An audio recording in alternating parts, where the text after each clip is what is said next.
En cualquier momento pueden interrumpirme, levantar la mano y decir, Ricardo, tengo una pregunta, no me queda claro esto, o me pasó esto, o yo me dedico en esta parte profesional y quiero saber, tengo este problema especial de ergonomía. Me dedico completamente a esto, solamente estoy dedicado a lo que es la parte ergonómica. Estoy en la parte de estudio de salud, soy consultor de SPS, Empresa Transnacional Santificadora, y actualmente vengo liderando proyectos de varias empresas en la parte que es ergonomía. Si tienen alguna pregunta, siéntese libre de levantar la mano y revisar, no hay ningún problema. Vamos a hacer un esbozo leve, rápido, acerca de qué es la salud ocupacional, que es una ciencia multidisciplinaria que se encarga principalmente de promover la salud, prevenir enfermedades y proteger el trabajador. Ahora, tiene una amplia gama de especialidades en la cual está los médicos ocupacionales, la enfermería ocupacional, la terapia ocupacional, la higiene industrial, la economía, la psicología, la psicología, derecho. Es decir, está engranada varias ramas, varias ciencias dentro de esa especialidad, lo cual hace que se tenga un punto de vista más rico, más específico. En Colombia, por ejemplo, piden ergónomos solamente profesionales de salud. Acá, sin embargo, lo dejan abierto a cualquier perfil. No es necesario ser o ingeniero, o médico, o enfermero. Puede ser cualquier tipo de personal que tenga conocimiento de lo que es la ergonomía, sustentado. Ricardo, ya hay una carrera que acá en Perú te certifique que seas ergónomo. Carrera como tal no hay. Hay en Argentina una que se llama Medicina del Trabajo, una especialidad.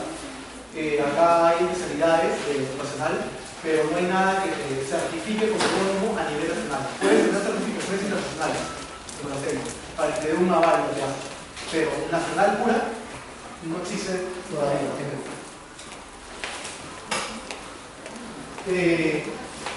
La mayoría son enfermeros, como decir todos, en enfermería. Me contrataron en un hospital, MINSA, nacional, especializado. ¿Cuál era el problema? Tenían un problema severísimo de ergonomía. Enfermeras, y principalmente técnicas de enfermería, tenían dos nóminas a la par. Una en planilla y otra por si acaso. ¿Por qué? Se enfermaban. Exacto. Hernias, dolores de espalda, espasmos, hacían de que la gente, la mitad, no vaya a trabajar y simplemente tenían que tener una planilla en reserva. ¿Qué es lo que pasaba? Normalmente los servicios de salud de nuestro país no tienen una filosofía, digamos, preventiva proyectada. ¿A qué me refiero con eso? Piensan de que uno puede mover de repente un lesionado medular de 1,80 m que pesa 100 kilos, que es nivel A, que es completamente no autónomo, y que porque uno tiene 20, 30, 35 años lo va a poder mover siempre, y no se proyectan a que debe haber un programa preventivo o controles preventivos que te disminuyan o eliminen las lesiones musculares. No lo hay, en los hospitales no lo hay, en Perú poco a poco se está implementando. Entonces me llamaron, y bueno, cuando yo fui al caso, eran personas de más de 50 años que tenían hernias, que trabajaban en la parte de neurología con pacientes postrados y que obviamente la mayoría de los días faltaban. ¿Qué habría que hacer? Me dijeron. Bueno, primero, es un hospital. ¿Tienes un INVER? Es decir, de los principales peligros y riesgos que se encuentran en tu área, no. Tienes que hacerlo. Segundo, ¿tienes capacitaciones programadas mensuales de acuerdo a los riesgos? O al menos 4 anuales, como lo exige la ley. No. Tienes que hacerlo. ¿Tienes un estudio que te indique qué nivel de riesgo tienen los trabajadores de acuerdo a su actividad que hacen? ¿Qué riesgo ergonómico es el que está más presente en su trabajo? No. Tienes que hacerlo.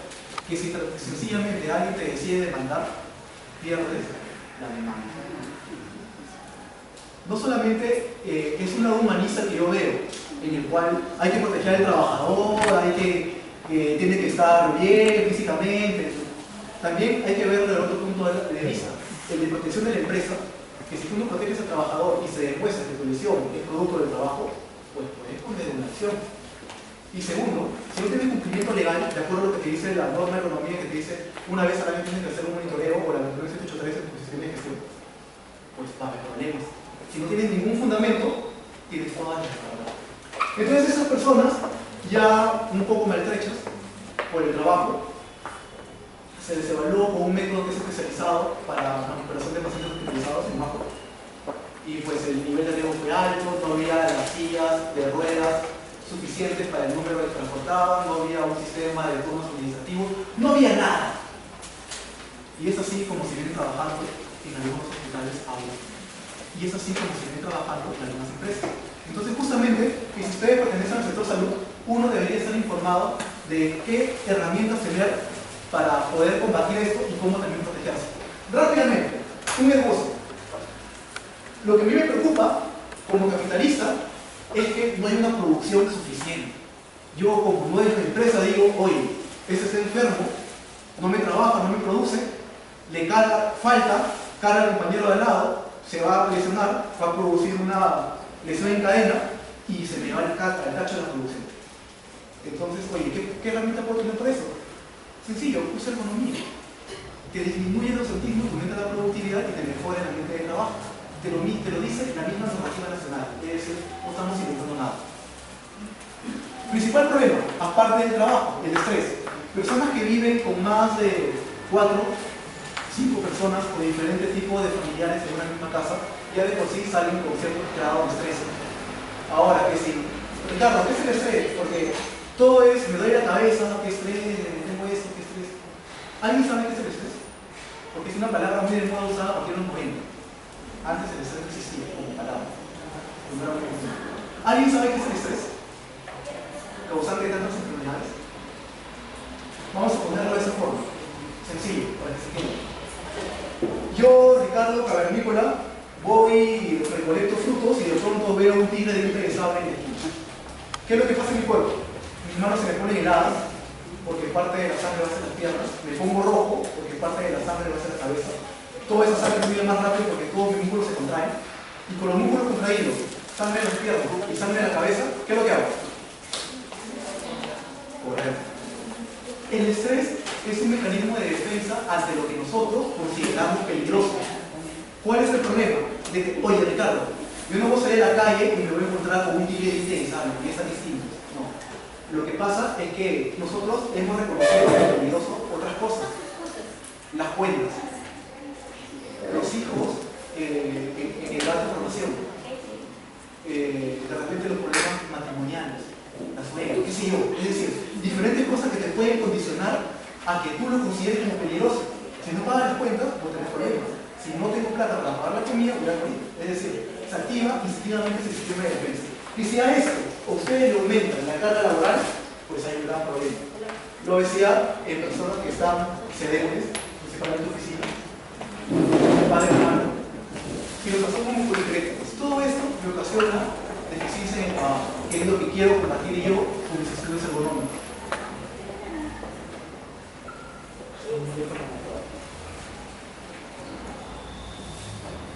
Actualmente, donde había 5 clínicas, ahora hay 15. Cuando tú atendías antes 5 pacientes, ahora atiendes 20. Es decir, los nuevos retos han hecho que tu trabajo sea mayor, que el trabajo sea más acelerado. Si tienes que hacer las cosas más rápidas, es más probable que te tengas riesgos, lo cual te va a poner problemas y te disminuye la productividad.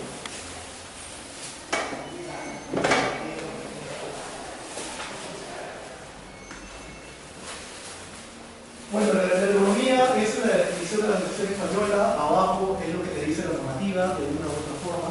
Yo le digo que para que no sean problemas de economía, tienen que entender que es solamente adaptar el trabajo al trabajador.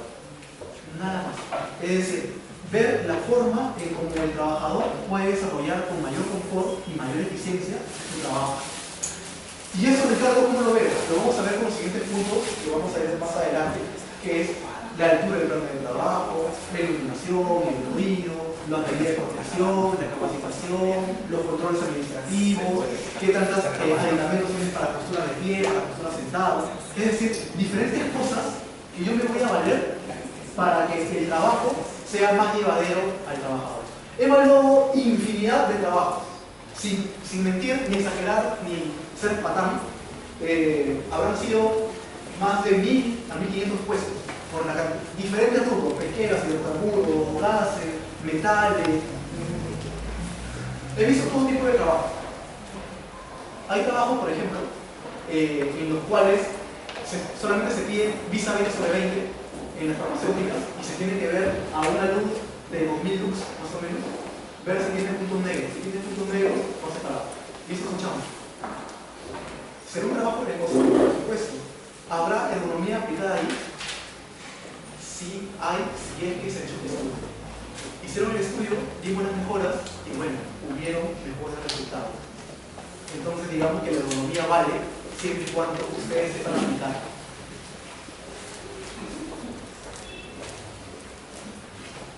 Creo que viene hasta acá para pasar la diapositiva. Los objetivos principales que te da la norma, es decir, no vamos a hablar nada de lo que sea mi experiencia, porque mi experiencia puede ir vinculada a un tema subjetivo. Es decir, no quiero que nada sea subjetivo, que todo sea con algún tipo de control. Es la adaptación de las condiciones físicas y mentales del trabajador al trabajo. Yo les cuento un ejemplo. Anteriormente, cuando se hacía el IPS, no sé si se acordarán, se hizo una prueba de selección para eliminar personal, porque habían, supongamos, 100 médicos, 100 administrativos. En un año aumentó 200 médicos por 200 administrativos. Es decir, había más administrativos que médicos o personal de salud. Eso quería decir que su efectividad había bajado 400%. Entonces se hizo un control, que lo hizo mi profesor en ese tiempo. Y nos dimos cuenta de que había gente de que no sabía leer. Le daban el examen y cuando pasaba el profesor, era mi profesor que hacía, encontraba con la hoja volteada. Estás nervioso, le volteaba la hoja. Y otra vez lo encontraba con la hoja volteada. No sabía escribir ni siquiera su nombre. Es decir, que si ustedes, yo no estoy en contra de que las personas que no saben leer escribir trabajen, no digo nada por eso, sino de que si ustedes no le dan un puesto en el cual se puede desempeñar de acuerdo a sus capacidades, no lo va a hacer bien. Y es por eso que se veía tanta cantidad de gente que no estaba apta, obviamente su eficiencia en global iba a bajar, y es lo que estaba pasando. Entonces lo principal es poner a trabajadores que tengan un alto nivel o que vaya de acuerdo al trabajo. Es por eso que de repente a las personas con síndrome de Down le ponen a embolsar ese tipo de trabajo por las utilidades. Esto es antes de la ley 29783, primera ley dada por el presidente Humala y lo que dictaminaba su lineamiento con el proletariado, es decir, su compromiso con el trabajador. Anteriormente, yo no sé que si ustedes habrán preguntado tal vez, cuando un obrero se lesionaba en una constructora, pues hacían chanchita, pasaban en el casco, pasaban el ingeniero y el ingeniero daba un poco más. Y cuando el albañil moría, por ahora pasaban chanchita, todo daba un poco más y el ingeniero desembolsaba un poco más. Y es así como se manejaba antes, empresas que eran meramente formales. Todo eso cambió con la nueva ley dada por el presidente, en donde te daba los lineamientos de los deberes y derechos que tiene cada trabajador. Puede ser de que tu puesto de trabajo esté correctamente adaptado, ergonómicamente adaptado, pero que si no tienes una correcta capacitación o conocimiento, pues vas a terminar haciendo lo mismo y tu trabajo va a seguir igual siendo riesgoso. Hay métodos para cada tipo de manipulación de carga. Si ustedes van a manipular carga constantemente, es el método Galois, que tiene ciertos requisitos. Y es la fórmula que aparece en la normativa legal. Que si ustedes quieren evaluar una tracción como esa, hay otro método, que es la tabla de Smooth Bolivar. Si ustedes quieren caminar con peso y quieren evaluar su riesgo, hay otro método, que es el INSHP o el aerocargas chileno. Hay un método para cada tipo de trabajo que ustedes quieran evaluar. Obviamente que esto no hay que ser un Einstein y tampoco hay que tener un conocimiento ergonómico muy alto para saber que está mal.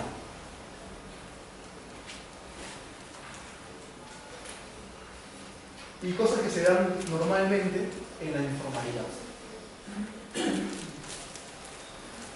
¿Cuáles son los objetivos según la ley? Es decir, ¿qué es lo que la ley busca con las empresas al dar esta ley, esta norma, esta reglamentación? Es incrementar la calidad de trabajo, incrementar la productividad. Oye, si tú aplicas economía correctamente en tu puesto de trabajo, vas a ser más productivo, vas a ganar más plata y tus trabajadores van a estar más contentos. Y por si no fuera poco, vas a disminuir el ausentismo laboral, vas a disminuir tu incidencia de trastorno musculoesquelético y vas a disminuir tus costos por incapacidad de ETS, que son altísimos en todas las empresas. Oye, qué bacán, ¿dónde firmo? Es decir, ¿dónde empiezo a hacer ergonomía? Ricardo, estás mintiendo. Es decir, bueno, el papel aguanta todo, pero tú tienes algún conocimiento o un caso real en la cual se haya aplicado un programa ergonómico como debe ser y haya pasado esto. Sí, hicimos un estudio a una constructora que tiene convenio por más de 20 años de acá para adelante con el país, en la cual su índice de lesiones de ausentismo era altísimo, era construcción, eran albañiles, hacían portoleo, armado de vigas, era altísimo. Entonces dijimos, hicieron el monitoreo, ya, ¿qué propones? Propongo esto. Formamos brigadas acerca de capacitaciones, hicimos charlas, concientizamos, le dimos herramientas a los trabajadores, hicimos un control, es decir, lo llevamos tal cual nos dice el libro. Había dinero para llevarlo. Producto de esto fue que en 3 meses a 4 meses la productividad, según área de producción, aumentó un 40%. Y el índice de lesiones bajó un 30%. ¿Sirve? Por supuesto que sí sirve. ¿Cuáles son los objetivos que te dice la norma de manera específica? Que tú tienes que reconocer como empleador que los factores de los ergonómicos son importantes para tu empresa. Se los tienes que reconocer. Tienes que involucrar a los trabajadores. Ahora, por ejemplo, de varias empresas ponen el tema de higiene postural, postura forzada, manipulación de cargas, ergonomía, como tema cronometrado para las capacitaciones anuales. Es importantísimo. Establecer un control de riesgo a través de informes ergonómicos. Y por sobre todo, concientizar al trabajador. Ricardo, pero yo ¿cómo puedo concientizar a mi trabajador de oficina? Es tan difícil.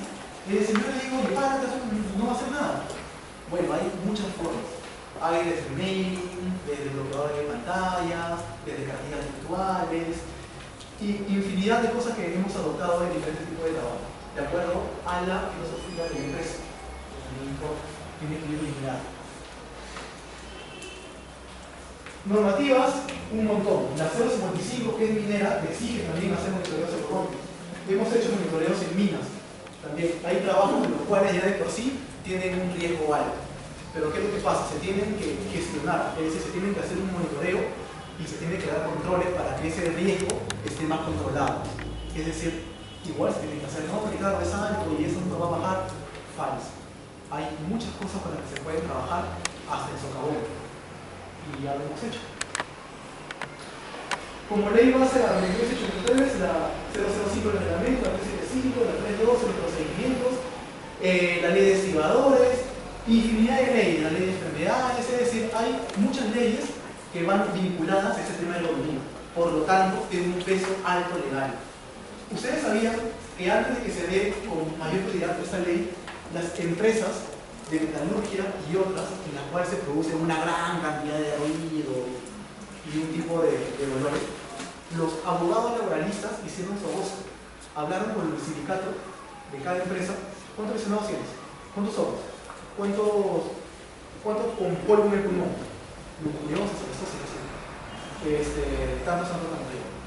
Lo pasaron, no hubo control, no hubo monitoreo, no hubo informe, lo cual implicó que la empresa desembolsara cantidades y cantidades de dinero por cada trabajador. Y los abogados solamente tenían una pequeña comisión de 30%.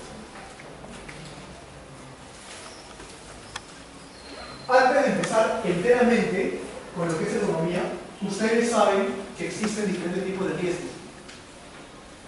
¿Saben, cierto? Ya.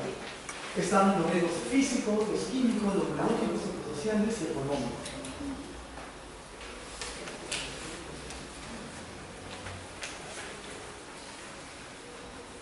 Los físicos, por ejemplo, cuando se hace trabajo en oficina, hay empresas de telecomunicaciones que tienen oficinas acá en nuestro país, gigantes. Vino un inspector del MINTRA y le dijo, enséñame tu monitoreo de ruido. Pero no es necesario, porque las ventanas eran cerradas, el ruido era muy parecido a este, hasta menor. Pero quiero saber que si tiene su línea base. ¿Cómo yo sé? Para la oficina se pide un máximo de 65 decibeles. ¿Cómo yo sé que este ambiente no tiene 65 decibeles? Pero no se escucha nada. Pero ¿cómo yo sé que no tiene 65 decibeles? Para la oficina te piden como máximo una cantidad de ruido de 65 decibeles y tiene que estar comprobado. No es que tiene que estar dentro del clipper o tiene que ser evaluado. Pidieron iluminación. ¿Cuántos lux son para oficina? 300 lux, por ejemplo. Es lo que te piden para oficina. ¿Cuánta iluminación tienen esas oficinas? Cumplen con la normativa porque hay ventilación, hay iluminación natural, hay artificial, es simétrica, tiene tantos watts, el ambiente se ha hecho... Quiero saber cuántos lux tiene el aire. ¿Cuándo le está llegando al trabajador? Puede ser de que la iluminación está acá, la iluminación está allá y mi trabajador está acá. Entonces, en promedio tiene 300 lux, pero lo que le llega al trabajador es 200, 150, lo cual le va a causar fatiga visual, dolor de cabeza y cejas. ¿Dónde está tu estudio? Demandar, etc. Temperatura no es obligatoria en oficina. En oficina, en realidad se debería hacer solamente confort térmico, que es con el método Farber. Y el estrés térmico sí está diseñado para trabajos en caliente, principalmente. Los que trabajan en metalurgia, en hornos, en cocina, qué sé yo, se debería hacer. ¿Se hace en el país? Sí. Restaurantes del aeropuerto, con el cual también nosotros trabajamos, han hecho ese estudio completo de iluminación, ruido, temperatura y ergonomía. Porque al estar en el aeropuerto todavía tiene que cumplir más requisitos. Vibración. ¿Qué tiene que ver la vibración con los trastornos musculoesqueléticos? ¿Hay relación de vibración con trastornos? Por supuesto. Los que manejan, por ejemplo, vehículos pesados en minas, en trochas, o los conductores de vehículos que manejan por largas rutas, la vibración, que si no hay un buen sistema de amortiguación, va a hacer que haya una mayor presión a nivel lumbar.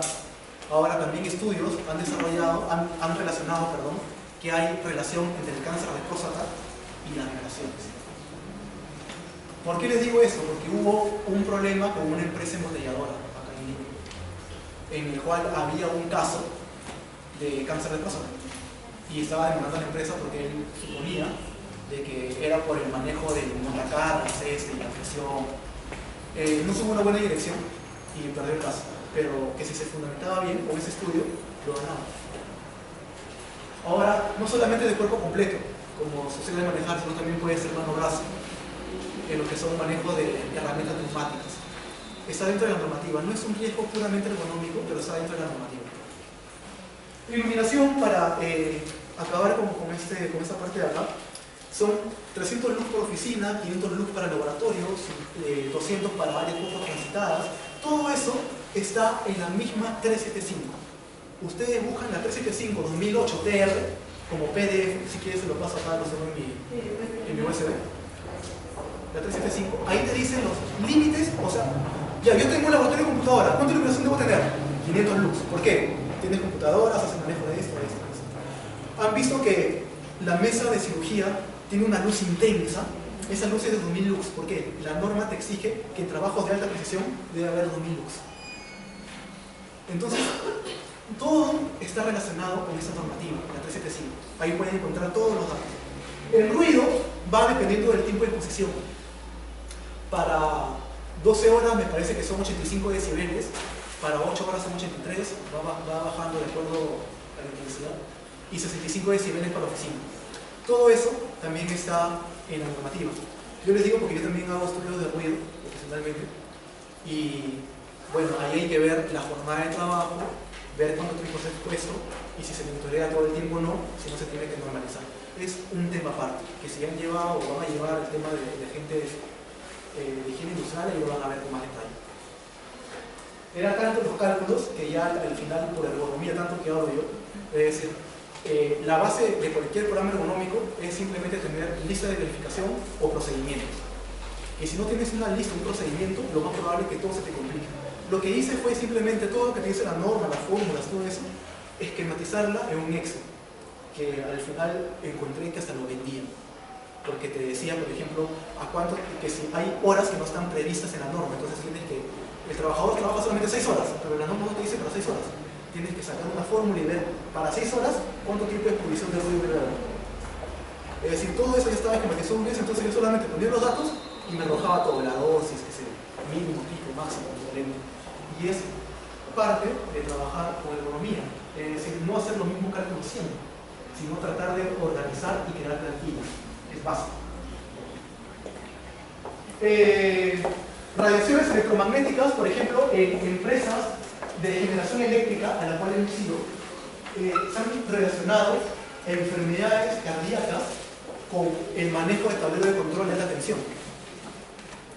Entonces, tiene que haber un estudio. Los radiólogos tienen sus monitoreos igual que los que revisan las maletas en el aeropuerto para ver cuántas radiaciones está llegando. Todo eso está controlado, porque hay una norma que especifica que debe haber.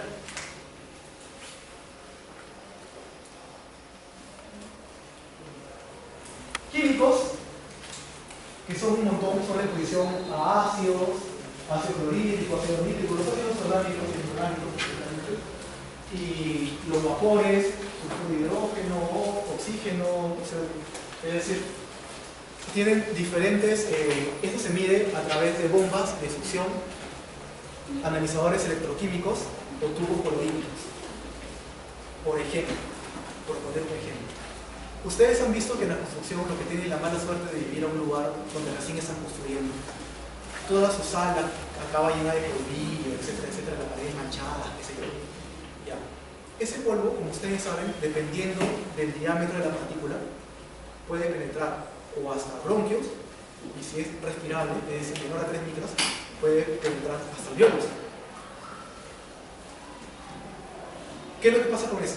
¿Y yo cómo sé cuánto le está llegando por la nariz o la boca a mi trabajador? Sencillo. Le pones una bomba, que es un aparato con un filtro que succiona y te dice más o menos cuánto de polvo está siendo inhalado por el trabajador.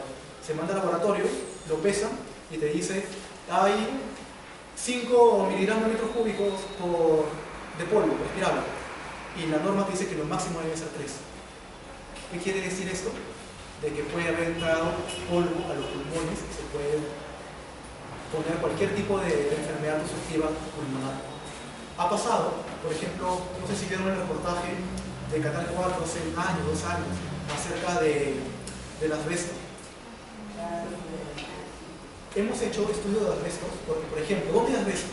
Aparte de las tuberías antiguas, que es como yesos en las cascadas, hay asbestos en las calaminas, exacto, en los pisos de vinilos antiguos. Es por eso que las constructoras, antes de empezar a demoler, tienen que hacer un estudio para ver si hay asbesto, y eso desecharlo como material peligroso. Esos trabajadores que trabajaban en la fábrica esa, Popol o con el asbesto, conocí un trabajador de primera mano, ni siquiera por reportaje, al hacer la inspección, de que tenía 60% de polvo en los pulmones, asbestosis. Es decir, y no solamente es el polvo o los ácidos. ¿Ustedes han visto las textileras? ¿Han entrado alguna vez a alguna textilera? Ya. Las textileras, cuando hacen los telares, las telas, botan un montón de fibras. Las fibrillas, esas fibras tienen que ser retiradas con extractores. Lo absorben todo. Cuando ustedes ven, cuando yo volví hoy, habían bolsas así llenas de pelusas gigantes que jalaban el extractor.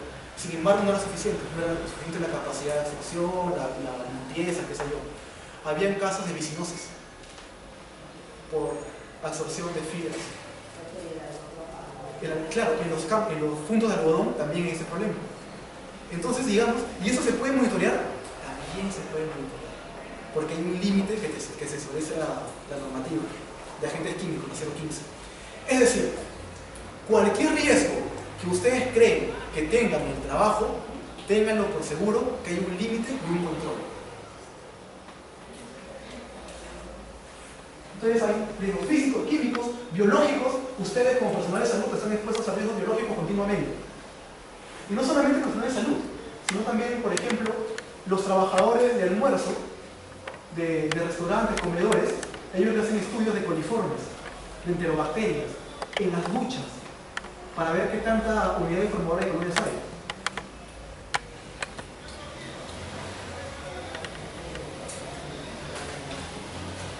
Empezando por la agronomía puramente dicha, la 375 te dice que hay 6 tipos de factores de riesgo ergonómico: las posturas forzadas, los movimientos repetitivos, la manipulación de carga, el impacto repetido, la vibración mano-brazo y el esfuerzo mano-muñeca, de los cuales los que se van a presentar en la mayor cantidad de trabajos son posturas forzadas, manipulación de cargas y movimientos repetitivos. Estos son los 3 riesgos que se van a encontrar en casi todos los trabajos, por no decir todos, repetitivos. Luego vamos a detallar cada uno, ¿no? Ahora, así como te dicen que hay riesgos físicos, químicos, biológicos y riesgos disergonómicos, que son los que acabo de nombrar, también te dicen que el espacio en el cual tú desarrolles tu tarea debe tener ciertas consideraciones. Por ejemplo, los que trabajan manipulando pacientes en una camilla, que si el trabajo no te implica ni mucho esfuerzo ni mucha precisión, el plano de trabajo debe estar a la altura de codos, 5 o 3 centímetros más arriba abajo. ¿Qué es lo que pasa? Las camillas regulares son muy caras. Que si tú mides 1,80 metros o en su defecto mides 1,50 metros, es decir, escapas a los percentiles, te fregas. Lo más probable es que tengas algún tipo de lesión muscular, porque los objetos no están adaptados para ti. ¿Qué te dice la norma? Tienes que tener esto en consideración: que si tú vas a hacer un trabajo de precisión, tienes que tener el plano a la altura de los puños entrelazados. Es por eso que los relojeros tienen, por ejemplo, a esa altura de plano. Mediano esfuerzo, altura de codos, y esfuerzo intenso a la altura de muñecas. Eso es lo primero que se observa cuando uno va a hacer una inspección.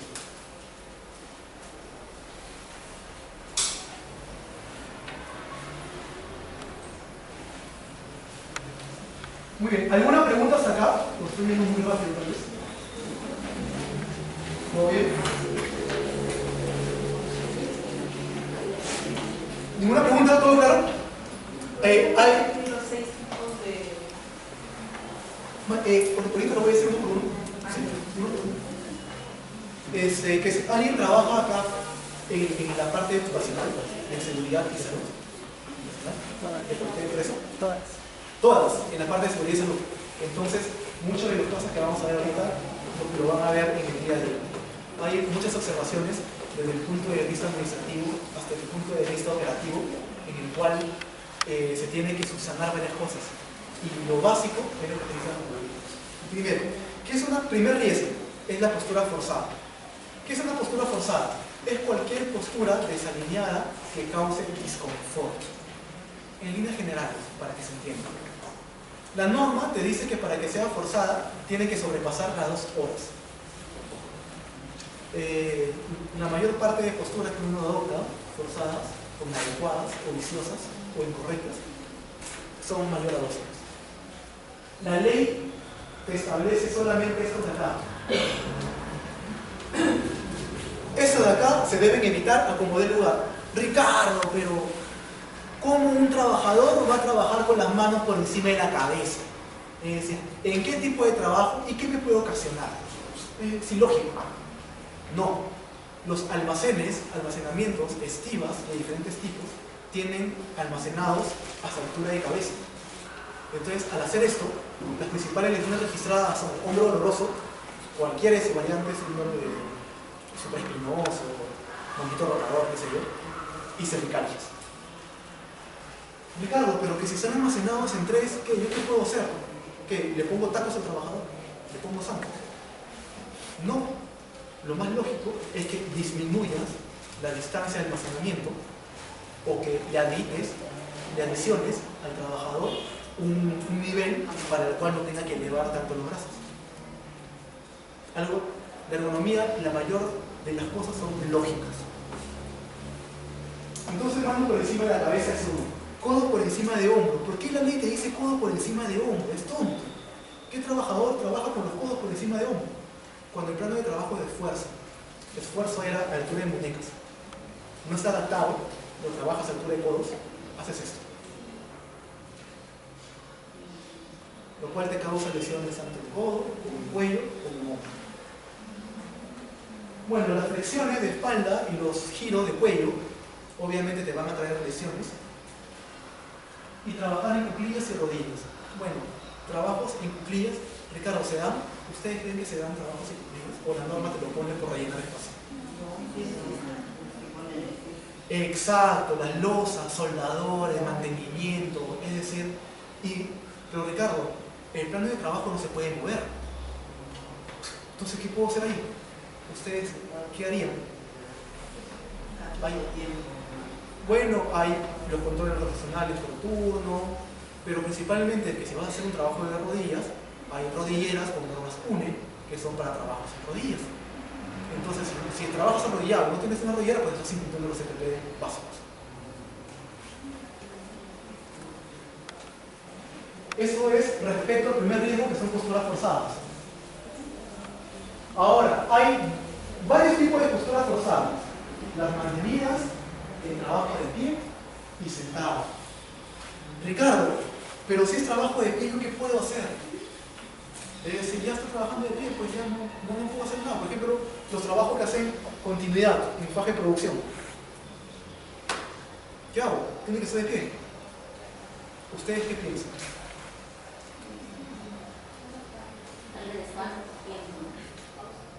Bueno, las pausas y los controles, digamos que ya están haciendo sobreuso de eso las empresas. Es decir, está bien, las pausas activas y los controles rotacionales cada 4 horas, 2 horas, al tiempo que tú establezcas, son válidos.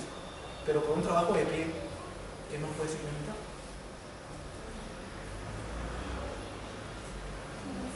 Sí. Una silla.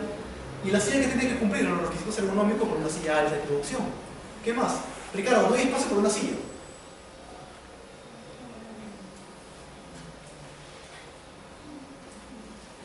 Nada puede ser revuelto. Si no entra una silla, hay un reposapiés. Si no hay espacio para reposapiés, un tapete antifatiga. Y si no hay un tapete antifatiga, unas plantillas ergonómicas. Si no hay plantillas ergonómicas, verificar el estado del calzado. Que si no hay calzado adecuado, capacitar al trabajador en controles de pie. Los ejercicios de varices que se han adaptado para la parte ocupacional, en la postura de pie ha dado muy buenos resultados, que favorecen todo el drenaje. Infinidad de soluciones para esto. Me han dicho controles rotacionales, perfecto, cada 4 horas cambian para evitar el trabajo monótono. Me han dicho pausas activas, ¿vale? Me han dicho banca, me han dicho reposapiés, me han dicho tapete, me han dicho plantilla, zapato, ejercicios, es decir, y si yo veo el puesto de trabajo, puedo dar mucho más soluciones. Se tiene que ver el tema del espacio, mantenimiento, máquina, control, es decir, rediseño del puesto. Pero digamos que con esto ya estamos abarcando bastante. No solamente estamos adaptando, pues yo conozco ergonomía, sé posturas forzadas y los que comen carne son carnívoros y los que comen hierro son herbívoros. Sino ir más allá y razonar. Es decir, yo conozco esto y qué medidas puedo tomar cuando mi trabajo presenta unos riesgos. Y para el trabajo sentado, la norma te da todos unos como 12 artículos o subartículos para trabajo sentado. Lo vamos a ver más adelante. Primero, para el trabajo de pie también hay que ver el plano de trabajo, a qué altura se encuentra. Levantamiento de carga, ese es el segundo factor. Manipulación de carga o levantamiento de carga. Digamos que nuestra norma es un copy-paste de diferentes normas internacionales. Y cuando yo voy a diferentes empresas, pues es muy difícil no observarlo. ¿Qué es lo que te dice la norma? Si quieres proteger, según la NIOSH, si quieres proteger al 25%, al 85% de tu población, tus trabajadores no deben exceder los 25 kilos. 12 veces por hora. 12 veces. Si es 13 ya no hay, es un riesgo. Y los trabajadores de construcción, los que se llevan 2 bolsas de cemento de 40.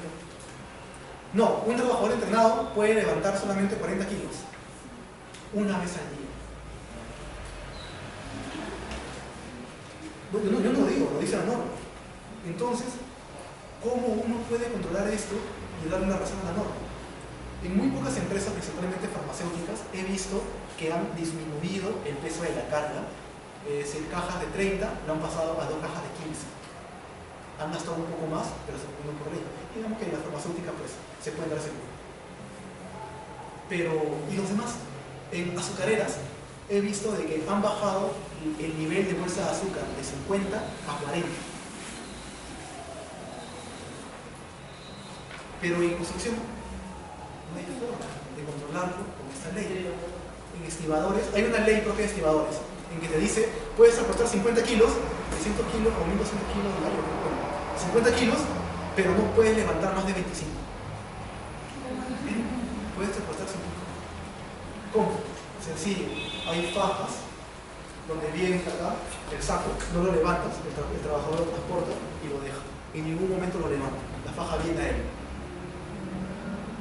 Entonces, esa es una ley de estibador y, por ejemplo, industrias grandes del rubro agroindustrial tienen que implementar ese tipo de fajas y cumplen con la norma.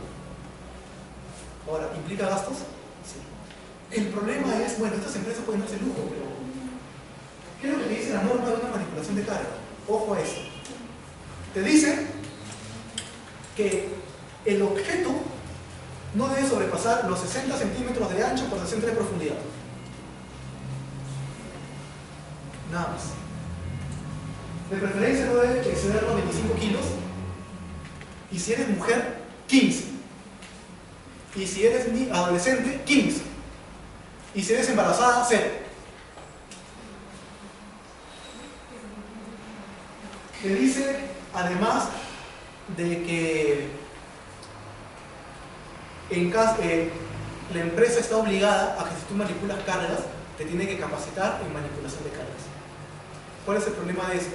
De que llaman a la CPS, RIMA, qué sé yo, y vienen y bueno, tengo mi tema de manipulación de cargas, lo doy, bla, bla, bla, bla, y me voy. Y que tengo que doblar las rodillas y mantener el abdomen duro y levantar, y cosas que no se pueden aplicar a la práctica. Entonces, más lo hacen por cumplimiento que en verdad por prevención. Porque el expositor no se da el tiempo de ir y siquiera revisar un poco el proceso. Yo siempre recomiendo de si van a exponer algo, al menos revisen el proceso para que lo que ustedes digan sea aplicado a la práctica. Es lo más lógico. Pero sin embargo te dicen, tienes que doblar la rodilla. Y me dicen, Ricardo, pero a nosotros siempre nos capacitan y nos dicen que tenemos que doblar la rodilla y mantener la espalda recta, pero manejamos balones de gas. ¿Cómo podemos hacer? Y encima está en faja. Es imposible. Aparte de que me toma más tiempo, me lesiono más. No se ha hecho un estudio primero. Te dice que debes usar ayuda mecánica siempre cuando puedas. Eso te lo dice el Instituto Nacional de Seguridad y Higiene del Trabajo de España, que dice lo mismo. Se tiene que minimizar las cargas todo lo que puedas. Si puedes usar traspaletas, usa traspaletas. Estocas, patos, como le llaman. Que si puedes usar herramientas automatizadas, montacargas automatizadas, mucho mejor aún. El problema es que hay veces ya te compro tu estoca y la estoca ahí tiene, o la traspaleta, o como le llaman, tiene 5 años y nunca le han dado mantenimiento. ¿Y qué es lo que pasa? Aparte de que es más difícil utilizarla, las ruedas se desgastan, el índice de fricción aumenta y el trabajador tiene que hacer mayor esfuerzo. Y eso te lo dice la norma, que tienes que disminuir la tracción. Sin embargo, que si no se hace un estudio profundo, uno nunca puede rescatar esto.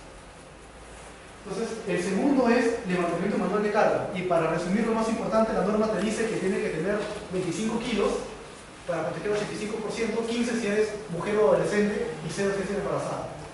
Es lo principal que debes aprender, porque se debe tener en cuenta. Te dicen que a partir de cuánto se considera peso. Una gran pregunta.